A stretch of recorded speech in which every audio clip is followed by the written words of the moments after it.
தேவிதாசன் சமையல் simple and tasty. வாங்க பார்ப்போம். இப்போ நான் வெஜிடபிள் போண்டா போட போகிறேன். அந்த வெஜிடபிள் போண்டாவுக்கு என்னென்ன காய்கறிகள் சேர்க்கலான்றதை உங்கள்கிட்ட காமிக்கிறேன். வாங்க பார்ப்போம். இப்போ வந்து நான் ஒரு உருளைக்கிழங்கு எடுத்து அதை மசிச்சு வச்சுருக்கேன், வேக வச்சு மசிச்சு வச்சுருக்கேன்.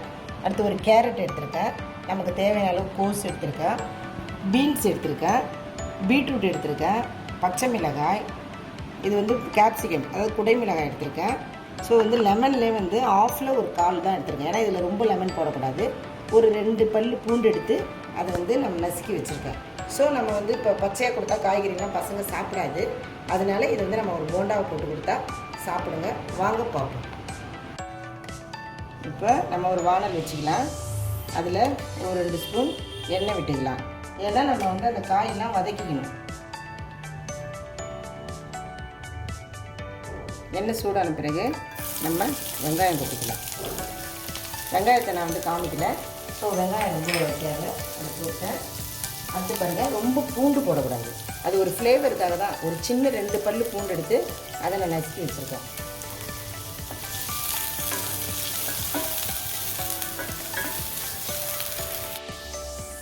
வெங்காயம் நல்லா வதங்கிடுச்சு. இந்த டைமில் நம்ம கேரட் கொட்டிக்கலாம்.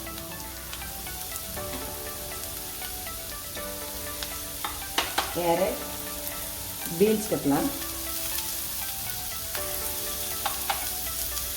பச்சை மிளகாய் போட்டுடலாம்,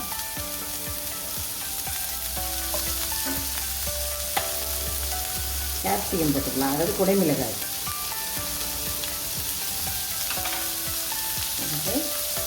கோஸ். உங்களுக்கு தேவையான அளவு காய்கறி எடுத்துங்க. பச்சை பட்டாணி கூட போடலாம், பச்சை பட்டாணி போடலாம், ரொம்ப டேஸ்ட்டாக இருக்கும்.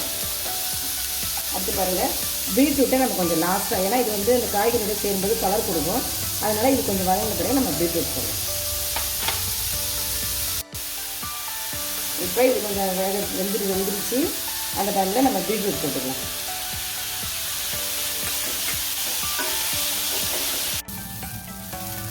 இப்போ நல்லா கலர்ஃபுல்லாக வெந்துருச்சு. இந்த டைமில் ஏற்கனவே நம்ம உருளைக்கிழங்கு வேக வச்சு மசிச்சிருக்கோம், அதனால தான் நம்ம வந்து இதை லாஸ்ட்டாக கொட்டுறோம். இல்லை,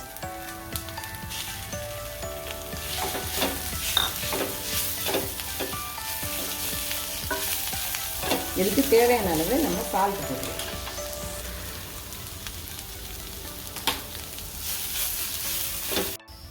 இப்போது நம்ம உருளைக்கிழங்கு எல்லா காய்கறியும் சேர்த்து நல்லா வதங்கிடுச்சு. இந்த ஸ்டேஜில் நம்ம என்னென்ன மசாலா போடுன்றதை பார்க்கலாம்.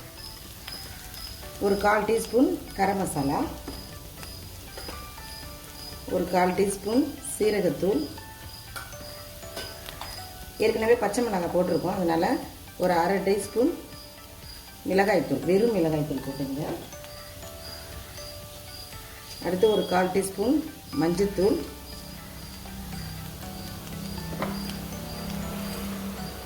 மிளகுத்தூள் நல்லா ஒரு 1/2 டீஸ்பூன் போட்டுங்க.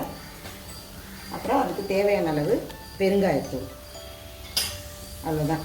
இதெல்லாம் போட்டு நல்ல பச்சை அந்த வாசனையெல்லாம் போகிற அளவுக்கு நம்ம ஒரு 5 மினிட்ஸ். பாருங்கள், எல்லா காய்கறியும் நல்லா வெந்துருச்சு, மசாலாலாம் அதில் போய் செட் ஆகிடுச்சு. இந்த டைமில் நம்ம கால் லெமன் எடுத்து வச்சுருக்கோம் இல்லையா, அதை அப்படியே லைட்டாக ஸ்டவ் ஆஃப் பண்ணிடுங்க. ஆஃப் பண்ணிட்டு நம்ம கொத்தமல்லி தழை அப்படியே போட்டு இதை நல்லா மிக்ஸ் பண்ணி நம்ம உருண்டையாக பிடிச்சி வச்சிடணும். அதுக்கு பிறகு தான் நம்ம போண்டா போட்டு எடுக்கணும். வாங்க பார்ப்போம். இப்போது நம்ம வதக்கின வெஜிடபிள்ஸ்லாம் காய்கறிலாம் இந்த மாதிரி உருண்டைகளாக பிடிச்சி நம்ம இங்கே வச்சிடலாம். இப்போ நான் பாருங்கள், பஜ்ஜி மாவு வாங்கியிருக்கேன், கடையில் வாங்கின பஜ்ஜி மாவு தான். நீங்கள் வீட்டில் ப்ரிப்பேர் பண்ணுறதுனாலும் அரிசி மாவு, கடலை மாவு, சீரகம், பெருங்காயம், காரத்தூள் போட்டு கூட அதுலேயும் நம்ம போண்டா போடலாம். ஸோ நான் கடலை வாங்கின மாவு தான். அதை வந்து நம்ம தண்ணி விட்டு கொஞ்சம் கொஞ்சமாக கரைச்சிக்கணும். ஏன்னா நமக்கு வந்து ரொம்ப பஜ்ஜி போடுற பதத்தில் இருக்கக்கூடாது, கொஞ்சம் கட்டியாக இருக்கணும். ஏன்னா இது போண்டா இல்லையா, அதனால் கொஞ்சம் கட்டியாக கரைச்சிக்கணும். பாருங்கள், இப்போ பாருங்கள், இப்படி இருக்கணும். ரொம்ப லூஸாக இருக்கக்கூடாது, கொஞ்சம் இட்லி மாவு பதத்தில் இருக்கணும். அழகாக இப்போ நம்ம போண்டா போடலாம். வாங்க பார்ப்போம். எண்ணெய் காஞ்சிருச்சு பாருங்கள். இந்த டைமில் நம்ம ஒரு உருண்டை எடுத்து இந்த மாவில் அப்படியே டிப் பண்ணி நம்ம அதில் போட எடுத்தோம்.